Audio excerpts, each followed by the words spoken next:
name is Isabel, and I grew up in a mansion with my rich aunt Judith, who ran a successful luxury jewelry brand. After having her daughter Riri, she couldn't have any more children, so she adopted me as a baby. My aunt loved to spoil me, but deep down I always wondered if it was because she truly cared or because she felt sorry for me. When I was 5, I won a singing competition, and she gifted me a massive dollhouse. I was happy the entire day, until my cousin Riri ruined it. She was 3 years older than me, taller, prettier, and meaner. She had everything, but somehow my very existence offended her. Seriously? She gets a castle for singing a stupid song? Meanwhile, I asked for a bathtub filled with melted chocolate, and you said no. Riri, first you wanted a voice-activated mirror that only gives compliments, then a tiara for your dog, and now a chocolate bathtub? And I told you, she's special. Be smart like her and ask for something reasonable. First of all, a voice-activated mirror that only gives compliments is actually a brilliant idea, especially at my age. It helps me build confidence, which is what you need to be successful. But of course you wouldn't see that, just like you somehow think a song from your little charity case is castle-worthy. The words stung, but I pretended they didn't. My aunt always told me to ignore her, but it was hard when she made it her life's mission to make me feel small. I used to always ask about my mom. I only had one picture of her holding me, and I kept it with me everywhere I went, folded, worn, and almost falling apart. When I got older, things only got worse. By 5th grade, I had stopped growing. At 4'11", I was the shortest kid in school, and people noticed, not in a good way. Sometimes it made me so frustrated that I avoided everyone and spent time alone. My aunt would check on me, but I didn't want to burden her any more than I already did. It was enough that she had Riri as a crazy daughter. You're like my daughter, Isabel. You can tell me anything. Like. She said, like her daughter. I knew she meant well, but somehow that one little word stuck with me. One time, our school took us to an amusement park. I was sitting alone when the new girl Daphne walked up to me. She was tall, confident, and way too friendly for my liking. Why are you just sitting here like a statue? Come on, it's a field trip. Act like it. Thanks for the motivational speech. Now get to the point. Jeez, someone's cranky. I'm just asking if you want to go on a ride with me. I don't feel like going alone. We got in line, and I was nervous but excited until the ride attendant stopped us. Sorry, kid, you don't meet the height requirement. Maybe get your mommy to ride with you. I wanted to disappear. She's with me. I'm her older sister, and I'll make sure she's safe. The attendant gave us a look, then shrugged and let us in. Seriously? This is your brilliant plan? You're welcome, short stack. From that day on, Daphne and I grew closer. We became BFFs, and it was amazing having her around, especially with Riri constantly making my life miserable.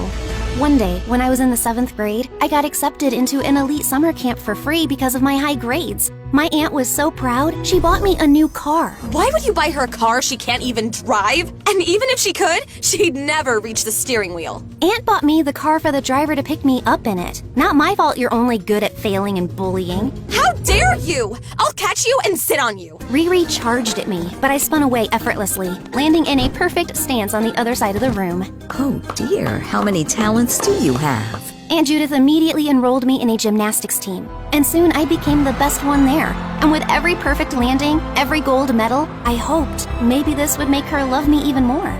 Your mom also used to be a gymnast. Hearing that made me feel closer to her. And from that moment, I loved gymnastics even more. But all this gymnastic thing only made Riri even more jealous. Instead of improving herself, Riri just got worse. She started sneaking out, wasting money on useless things, and hanging out with shallow friends. One night, Aunt Judith got a phone call from the police station. They had arrested Riri after she and her friends vandalized the principal's house and threw eggs at all the neighborhood cars. Aunt had to pay a hefty fine and cover the damages to get Riri out of trouble. Oh, why can't you be a normal child? Oh, you mean like Isabel? The perfect little angel who never talks back, never does anything wrong? Why don't you just adopt her and finally get rid of me? Hey, don't talk to Auntie like that. She loves you. You just refuse to act like a daughter. Shut up! No one's talking to you. This is between me and my mother, you charity case! That's enough, Riri. I have given you enough chances, and you've always disappointed me. And what about you? You got her home and forgot about me. I'm done being a second fiddle in my own house. I'm going to that fancy boarding school in France. Go ahead, let Isabel call you mommy instead. Aunt and Riri had a huge fight, and after a few days, Riri left for boarding school in France. I knew Aunt loved me, but I also knew no matter what, she would always love Riri more. And that was okay. Riri was her real daughter after all. Aunt tried to hide her sadness, but it was clear she wasn't happy that Riri left. I guess this is what they mean when they say a parent's love is unconditional, even when their child doesn't deserve it. At least I had Daphne around, but things at her house weren't great. Her dad was unemployed, yet he'd go missing for days and then come back like nothing happened. Her mom worked 2 jobs just to make ends meet. You know what annoys me? Not just that my dad is a useless human being, but also a liar. He keeps bragging about having another family. We know it's all nonsense, but it still hurts. I just wish Mom would finally stand up to him and leave him for good. She's incredible and doesn't need him. Yeah, that sucks. Wow, that's all you've got? You're terrible at this, you know that? Hey, I've told you 100 times already, and here I am saying it for the 101st time. Just come live with me. Aunt Judith already agreed. She likes you and thinks you're a good kid. She'd think anyone is a good kid compared to the airhead she gave birth to. One day, when I was in 9th grade, my aunt told me she had to go on a business trip for an entire month. I tried to convince her to stay, but she wouldn't change her mind. Isabel, this is a huge opportunity for me. I can't miss it. Besides, you're a responsible kid. You can have Daphne stay over, and I'm sure you two will have the best time. That night, I slept next to Aunt Judith because I knew I was going to miss her a lot. A few days later, Daphne came to stay with me. One afternoon, while we were chilling in the living room, someone knocked on the door. I opened it and saw a beggar standing there. She had a scarf wrapped around her and wore oversized sunglasses, but something about her felt weirdly familiar. Oh, dear. God gave you a big mansion, not because you necessarily work harder than everyone else, but because luck was given to you. Keep passing on His goodness, and He will give you more. A few coins is all I ask to feed my children. Yeah, sure. Wait here. Would you be a dear and let me in? I've been walking since morning, just a moment of rest, and that's all I ask. I won't forget this favor. I'll keep you in my prayers, always. I didn't see the harm, so I let her in. Halfway up the stairs, I suddenly remembered I'd left my purse downstairs. I turned back, and there she was, standing by the entryway, grabbing a crystal diamond decoration off the side table and shoving it into her bag. Hey, what are you doing? Hearing my shout, Daphne rushed out from the living room and grabbed the woman's wrist, stopping her mid-motion. I ran down and yanked off her sunglasses and scarf. Mom? I can explain. I didn't know this was your friend's house. I swear. But still! Mom, you're a thief! How could you do this? I'm not a thief. I ask rich people for help. And sometimes I take a little. So what? They won't even notice. Oh my god! Is this your side job? Or is this the whole job? Begging and stealing? How else am I supposed to feed you? Pay for your bills? You think that useless, worthless father of yours is gonna do it? They started arguing, Daphne freaking out, her mom making excuses like it wasn't a big deal. Enough! They both turned to me. Just go. I'll talk to my aunt and see how we can help. Daphne's mom scoffed, grabbed her bag, and stormed out. You don't have to do anything for us. I'll leave for now. Then she was gone. That night she sent me a message. Things at home are chaotic. I'll talk to you in a few days. I didn't see her for days. I understood her, though. I would never have judged her. I didn't want to pressure her, so I gave her space. At least I still had my aunt, and I was FaceTiming her almost every night. But one night, no matter how many times I called, she didn't answer. I remembered her assistant's number, so I called. She told me they had been searching for my aunt since that morning when she left on her private jet for a short domestic flight. They had lost all contact with the crew and suspected that something had gone wrong. My heart dropped. I kept praying for her safety, but a familiar fear crept in. The same hollow aching feeling I barely remembered from when my mom was gone. Except this time, I was old enough to understand the weight of it. The next day, I heard the doorbell ring. Miss me, cousin? Riri had just moved back into the mansion like before. But what about your school? It's my last year, and I wasn't feeling like finishing it. Also, I heard about Mom, so I came to be by your side, cousin. How did you hear about Aunt Judith? In case you forgot, I am her daughter. We talk. And her assistant told me the same thing she told you, so I immediately booked a flight and came here. Oh, by the way, I brought a guest. I hope he doesn't bother you. But if he does, well, I don't care. This is my mansion. This is my home. Just then, her guest stepped inside, and I couldn't help but notice how familiar he looked. Is he your boyfriend? On trial. I haven't made up my mind yet. He's my classmate, but he's a cutie, right? On a scale of 10, solid 9, yeah? I looked closer at him. My stomach dropped. The resemblance was unreal. He looked just like Daphne. His name was Nathan. Riri kept insisting that he and I were strictly forbidden from interacting with each other. Never talk to him. What if he's, I don't know, coughing and about to die? If he's dying, you call me. Riri, an emergency! But if he's just coughing and clearly just needs a glass of water, then you call me, Riri, an emergency! See the difference? First one is Riri. Second one is Riri. Got it? Or do I need to write it down for you? What's it like going through life without a single working brain cell? Say that again. Let me simplify it for you. You are stew. Before I could finish, Riri lunged at me. I started kicking her, but she knocked me down and sat on top of me, pinning me in place. God, I've been waiting for this moment for years. Jeez, when did you get this fat? No wonder you wanted a bathtub full of chocolate. You were planning to drink it. I shouted for the maids and shoved Riri so hard that she stumbled back, knocking over her boyfriend, who apparently had been about to pull her off me. He winced in pain, then she smacked his neck. Man up! Instead of defending me, you just stood there like an idiot watching. No, he didn't just stand there. He tried to help me. He was pulling you off. No, he didn't. Yes, he did. He already likes me. Nathan opened his mouth to speak. Shh! Is that your mouth moving? You don't talk, you don't breathe, you don't blink unless I give you permission. Then she grabbed his hand and dragged him upstairs. What is she hiding this time? For the next few days, Riri treated Nathan like her personal assistant. He carried her bags, brought her breakfast, and basically followed her around like a lost puppy. I tried to corner him multiple times, but he always ignored me. Until one day he was struggling to balance a ridiculous tower of whipped cream, marshmallows, and a giant stack of pancakes in one hand, while clutching a bunch of papers in the other. He nearly lost his footing. I quickly stepped in, grabbing some of the toppling food just in time. Thank you. You're welcome, Nathan. I'm here if you need anything. And I'm here if you need a punch in the face, cousin. As Nathan walked away, a piece of paper slipped from his hand and fluttered to the floor. I picked it up. It was a card with his face on it, the words written in big fancy letters. Happy 18, dear. Wait, 18? How could he be in Riri's class if he was already an adult? The place felt suffocating, so I decided to visit Daphne for a change. But as I got closer to the door, I heard shouting and screams. I rang the bell and Daphne opened it without a care in the world. Oh, cool. Perfect timing. Come, enjoy the show.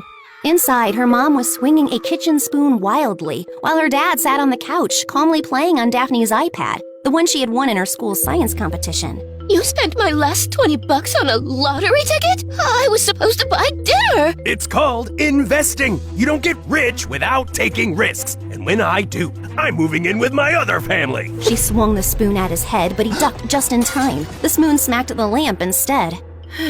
She's always aiming for the head, but his survival instincts are getting too good. Why don't you go steal some money, woman? Make yourself useful. I'm gonna steal your kidney in your sleep. All right, it's getting too graphic. Let's go to the park. As we walked out, I couldn't help but think about how messed up everything was. Not just Daphne's family, but mine too. And all I wanted was to be hugged, whether by my aunt or my mom. Just someone who felt like home. Days turned into weeks, and I kept trying to contact Aunt Judith, but there was still no sign of her. With each passing day, the silence grew heavier, and hopelessness started to sink in. A few days later, Riri decided to throw a party, despite my constant arguing. Your mom is still missing. How could you even think about throwing a party? I would throw a party or even run for the presidency if I wanted. That's none of your business, Shorty. I knew there was no point in arguing with her, so I decided to use this to my advantage. Maybe I could get Daphne to come and meet Nathan. Plus, we could wear costumes. 1, to embarrass Riri, and 2, to get Daphne involved in helping me figure out who Nathan really was without Riri finding out. On the night of the party, Daphne and I walked in dressed as Riri's biggest failed dreams. I wore a bathtub costume, covered head to toe in fake dripping chocolate. On the front, a golden nameplate read, Riri's Royal Spa, where luxury meets chocolate. Daphne, on the other hand, had a giant cardboard mirror strapped to her chest that read, You are beautiful, Riri, every time she pressed a button. The room went silent for a moment. Then, boom, everyone burst out laughing. Riri stormed toward us, eyes flaring. Isabel, what do you think you're doing? I know this is you from your height. You look like an elf-sized jacuzzi. Then she turned to Daphne and smacked the button on Daphne's mirror. Okay, this can stay. Mates! Catch that infant-sized hot tub and throw her away! Next thing I knew, I was sitting in my room watching the party from the window when I spotted Daphne moving toward Nathan. She stared at him for a few seconds, then suddenly froze. Her whole body tensed. Then without hesitation, she whipped around and bolted toward me. Not so fast. Before Daphne could make it out, Riri grabbed her by the arm. We're making a line. Everyone gets a turn to press your button. I want to reinforce the saying that I'm very beautiful until it becomes an absolute truth. By the time Daphne finally broke free, half an hour had passed. She burst into my room gasping like she had just run a marathon. He just looks like a lost brother. And maybe he is? Didn't your father always say he had another family? We spent the next hour throwing out every possibility, debating whether this was just a coincidence or something bigger. You know, I always thought Riri was just jealous and angry at me. But when Aunt went missing, I really believed, just for a second, that maybe she'd understand what it's like to live without a mom. And then? And then she threw a party. We were so caught up in conversation that we lost track of time until we heard voices downstairs. We rushed over and peeked from an angle where they couldn't see us. The party was over, and for the first time, Riri and Nathan were arguing. How could you spill juice on the most important guest tonight? She's a modeling agent, and I invited her to impress her. I'm sorry, Riri. I didn't mean to. Oh, great! And what exactly will your sorry fix now? She's never going to pick me. She was never going to pick you anyway. What did you just say? Nothing. No. Say that again, you worthless idiot piece of dirt. Before she could finish, Nathan suddenly shoved her. Like even he didn't realize he was going to. She stumbled back, looking stunned. How dare you! She lunged at him, running, but tripped on the carpet and passed out. We ran down to her and called 911. Nathan looked shaken, his hands trembling. I'm sorry. I didn't. I have no. I'm sorry. We reached the hospital and Riri was immediately taken into the ICU. Nathan and I were waiting outside when this gum-chewing redhead nurse walked over. How is she? She's stable. Oh, thank God. Wow, I didn't think you'd take the news so well. You're tough for such a tiny person. What do you mean? You said she's stable. Yes, like not getting any worse. So she's getting better? Oh no, not at all. Relax. I just mean she's not worse. She's exactly the same, unmoving, frozen in time like a statue. God. Can we just go in and see her? Yeah, sure. Especially since it'll be the last time. What? The last time she's out cold. Stop talking riddles and tell me if she's gonna be okay. Well, I'm afraid I've tried everything I could. Let her continue. And now the best doctor in the hospital is in the room looking after your sister, so yeah, she'll be okay. I wanted to rip off the nurse's head, but thankfully Riri woke up and we all rushed inside. Someone pushed me. Someone wanted to kill me. Whoa, no one was trying to push her. The annoying nurse was fussing over her, clearly impressed by the wealth and wasting no time kissing up to her. Well, looking at her injury, it does seem like someone really wanted to hurt her. The shock in her eyes, this is classic post-traumatic stress. She's clearly in distress. The human mind reacts unpredictably to such violent events. Oh, so now you're a therapist too? Someone wanted me dead. Catch them! Riri slowly raised her arm and pointed straight at Nathan. Before I could even think, I stepped in front of him. I did it. Obviously! Who else would be that pathetic? Well, that's a surprise confession, and a short one. Nathan looked relieved, but I also caught him glancing at Daphne, his eyes scanning her carefully. The nurse called the police and they questioned me, but in the end, they just gave me a warning and left. For the next few days, I just avoided Riri and her boyfriend, but things with my aunt were not getting any better. I wanted to do something, so I kept visiting the police station, but they told me there was nothing else to do and that all search attempts had stopped. Then I had enough.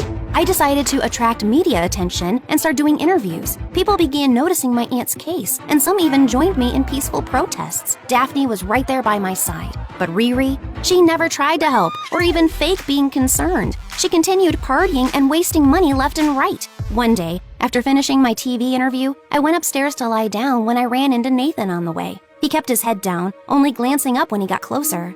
Psst. I never got the chance to thank you the other day. Why did you cover for me? I just had a feeling I should. Who even are you? I just can't say yet. Are you related to Daphne? He paused, nodded once, then walked away without another word. I thought about contacting Daphne and telling her, but I decided to wait a bit longer. Maybe she would tell her mom, and her mom was always unpredictable. I figured it was time to get back to practicing gymnastics. I had stopped ever since Aunt Judith went missing, and now felt like the right time for a distraction. Sometimes healing comes from doing what you love, especially when I imagined my mom watching me, proud and smiling. I pushed myself a little too hard in practice and ended up hurting my leg. The doctor told me I needed to rest and avoid many activities for the next few weeks. Perfect. Just what I needed. Staying at home was boring, especially having to hear and see Riri's dumb fights. Did you forget about my nail appointment? Nathan, you've been too distracted lately. I need sharp people around me, fast thinkers, geniuses. If I wanted stupidity, I'd talk to a goldfish or Isabel. So I'm doing you a favor. You're grounded until you learn how to think smarter. Don't ever leave the house. With Riri always out partying, Nathan finally had the chance to talk to me alone. The idiot had literally given us the perfect opportunity after forbidding us from even looking at each other. How does someone get stupider this fast? My name isn't Nathan. It's Alan. I was in Riri's class, and that's how I found out that she was from this town. So I figured if I got close to her, it would give me an excuse to come here without looking suspicious. Suspicious? Why? Because I come from a really rich family. My mom's side, at least. My dad, though, he's a nobody. A total loser. And you already know who that is. Daphne's dad. Yes, I'm Daphne's stepbrother. My mom comes from a really rich background, but she fell in love with the wrong person and had me. Her father, my grandfather, never truly believed that my father existed and always saw me as a stain on the family. He never truly accepted me as his grandson and gave all his inheritance to my cousins instead. The ones with respectable fathers. Wait, so your grandfather doesn't even know your dad is alive? No. My mom tried her best to convince him, but without knowing where my dad was, we had no way to prove anything to my grandfather. Mom left a few years ago, and after that, there was no one left to help me uncover the truth. So I had to take matters into my own hands and search for him myself. It was only recently that I got a lead. My dad was in this town, but I couldn't come here alone. My cousins have always seen me as a threat, and if they found out that I was looking for my dad, they'd do everything in their power to stop me. If they found him first, they'd make sure I never did. I couldn't just show up without raising suspicions, so I needed a cover. That's where Riri came in. A rich, spoiled girl who wouldn't question why I was suddenly hanging around. All I had to do was play along. Pretend to be interested in her and make it seem like I was just another rich kid chasing wealth, at least as far as my cousins were concerned. Riri, on the other hand, thinks I'm some desperate, dumb, poor kid trying to break into her world. And honestly, that worked in my favor. So I posed as her boyfriend and came here. But it's been a painful journey. But I found out you're 18. How are you even in Riri's class? Well, I had to retake my senior year. All the drama with my family messed me up, and I failed the first time. I told Nathan I'd talk to Daphne, explain everything, and that we would help his dad confess he's the father. I promised to do everything I could to help him out. When Daphne and Nathan finally met, it was awkward, but eventually things worked out, and her father agreed to go with Nathan to his grandfather and confess that he was his father, on one condition. I might do it, but maybe you need to pay me $10,000. All right. I meant $20,000. All right. Daphne's dad started coughing, clutching his chest like a dying man. Actually, $40,000. All right. Daphne's dad suddenly collapsed onto the couch, wheezing like he was on his deathbed. Oh, I see the light. What I meant to say was $50,000, and it's over. Daphne's dad immediately sat up, miraculously healed. Pleasure doing business with you, son. Nathan handed over the money, and just like that, the deal was sealed. Nathan also suggested helping us find Aunt Judith. I have a feeling Riri is hiding something. What do you mean? I know she's stupid, but not this evil. We should search her room. That night, we waited for Riri to go out, and the three of us snuck into her room. We searched everywhere, but found nothing. What do you think you're doing? We spun around to see Riri standing at the door, calmly licking Nutella off a spoon. If you're looking for something to help you find Mom, don't bother. I already did. I hired expert investigators and they found her. Turns out she lost her memory on some island. I've been paying for her treatment. Don't worry. She's in one of the best hospitals. I just didn't feel like seeing her anytime soon. Are you serious? We've been searching for her for months. The entire town has been helping us. Why didn't you say anything and save us all the effort and the stress? What is wrong with you? And you were all very cute about it, very passionate. Gold star for effort. Calm down. She's fine. I'll give you the hospital's contact and you can deal with it from now on. I'm done. She never loved me. The only time she ever called was when I was in trouble. Which is almost every day? She loved you unconditionally. Shut up, Isabel. And by the way, Nathan, I know you're not poor. I'm not that dumb. But I did enjoy making you my personal servant. And with that, she grabbed the bag she had already packed and walked out. A few days later, Aunt Judith was finally back with us. Her memory was still recovering, but after some hugs and tears, the first thing she did was pull out a worn-out picture from her pocket. It was of her, Riri, and me. I remember you. You're Isabel, my daughter, right? Where's your older